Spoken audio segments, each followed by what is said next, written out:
जो फैसला माननीय सुप्रीम कोर्ट ने लिया है वो तो शायद काबिल कबूल नहीं है। जम्मू कश्मीर के लोगों को बिलखुसूस इस फैसले से बड़ी ही निराशा हुई और वो इस फैसले को शायद नहीं मानते हैं और उसीलिए इस पर रिव्यू कराना बहुत ही अहम है। और जॉइंटली जिस तरह हमने सुप्रीम कोर्ट में केस लड़ा, कोशिश रहेगी कि उसी तरह से इसको जॉइंटली पिटिशन को सामने लाया जाए और हम पूरी उम्मीद है कि जो खामियां रही हैं एज पर दी लीगल लिमिनरीज, उन खामी को सामने लाकर यही सुप्रीम कोर्ट उम्मीद है कि इस 370 को बाइज्जत तौर पर वापस। सुप्रीम कोर्ट ने अपना फैसला सादिर कर दिया। 5 जो जजेस का बेंच था, सो रिव्यू आएगा, हायर बेंच पे जाएगा, वो उसको टर्न डाउन नहीं कर पाएगा। मैं इतना ही कह सकूंगा कि 370 इज नॉट डेड। हमारा हक है रिव्यू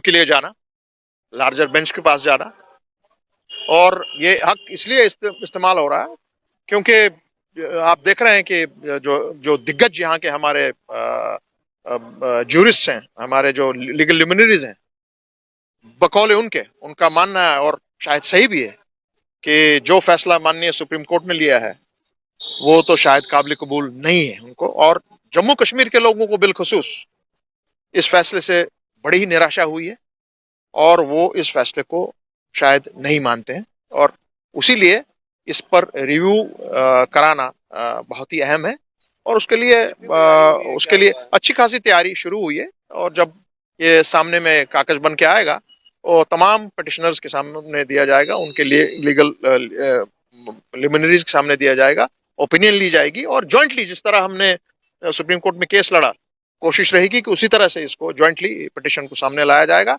और हम पूरी उम्मीद हैं कि जो खामियां रही हैं एज पर दी लीगल लिमिनरीज, उन खामी को सामने लाकर यही सुप्रीम कोर्ट उम्मीद है कि इस 370 को बाइज्जत तौर पर वापस देगा। लेकिन अभी प्रधानमंत्री ने तो कह दिया कि दुनिया की कोई ताकत, ब्रह्मांड की, कायनात की कोई ताकत इसको वापस नहीं ला सकती। ब्रह्मांड की एक ही ताकत है, वो है अल्लाह, गॉड।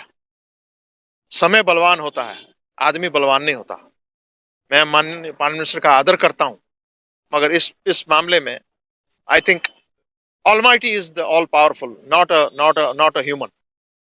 सुप्रीम कोर्ट के फैसले में कई ऐसे पहलू थे जिस पर सुप्रीम कोर्ट ने कोई बिल्कुल चुप्पी साधी है। जी हाँ, बिल्कुल चुप्पी साधी है और उस पर आप लोग क्या मानते हैं? उस पे एब्रोगेशन का मामला है, किस तरह से किया गया है, कौन सा रूट इस्तेमाल किया गया। 300 आपको 2/3 मेजॉरिटी लानी है पहले अंडर आर्टिकल 368, वो किया गया नहीं किया गया, कैसे हुआ। उसके बाद इम्पोजिशन ऑफ प्रेसिडेंट्स रूल, उसकी बात ही नहीं हुई है, खुला छोड़ दिया है। हालांकि उस वक्त कॉन्स्टिट्यूशनल क्राइसिस कोई नहीं था क्योंकि प्रेसिडेंट्स रूल था, तो कॉन्स्टिट्यूशनल क्राइसिस कैसे हुआ। और जब आपके सामने में दस्तखत दे रहे हैं आपके लेजिस्लेचर के हम गवर्नमेंट बनाने के ताकत रखते हैं, आपने नहीं माना वो, तब अगर वो सुप्रीम कोर्ट उसकी तरफ देखता तब आपका ये रिऑर्गेनाइजेशन एक्ट और आपका एग्रीगेशन हो ही नहीं सकता था, इनवैलिड हो जाता। फिर एब्रोगेशन की बात हुई, उसके बाद जो उसके मेन इशू और था कि आपने स्टेट के 2 टुकड़े कर दिए। That is under a presidents rule, वो किसी भी जगह आप कर सकते हैं। अगर प्रेसिडेंट्स रूल लगाएंगे आप कहीं पर भी आइंदा के लिए, आपने तो एक रास्ता खोल दिया, तो एक पूरे फेडरलिज्म पर एक अटैक हो सकता है ये। सो ये चीजें बड़ी सीरियस इश्यूज हैं जो पिन पॉइंट की गई हैं बाय दी लीगल लिमिनरीज। सो इसलिए इस पर वाजिब तौर पर एक रिव्यू बनता है।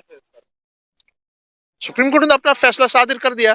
5 जो जजेस का बेंच था, सो रिव्यू आएगा, हायर बेंच पे जाएगा, वो इसको टर्न डाउन भी कर सकते हैं। दूसरी तरफ तो यहाँ बहुत सारे बिल पास हो रहे हैं, तमाम चीजें हो रही हैं। वो तो देखिए, वो तो लीगल इश्यूज हैं, मैं उसमें पढ़ूंगा नहीं। Let's hope that good comes out of this. Election तो हो गया, इलेक्शन हो गया है पर बहुत देर, और स्टेटहुड के बारे में कोई बात ही नहीं है अभी। क्या उम्मीद देखते कर रहे हैं कब तक ये फाइल हो जाएगा? आप देखिए, जहां तक मुझे बताया गया है कि 30 डेज के अंदर अंदर करना पड़ेगा। अब हमारे लोग बैठेंगे, लीडरशिप भी बैठेगी, लीगल लोग बैठेंगे, कुछ बैठकें होंगी इस बारे में, and will take a final call. But मैं इतना ही कह सकूंगा कि 370 is not dead. Thank you.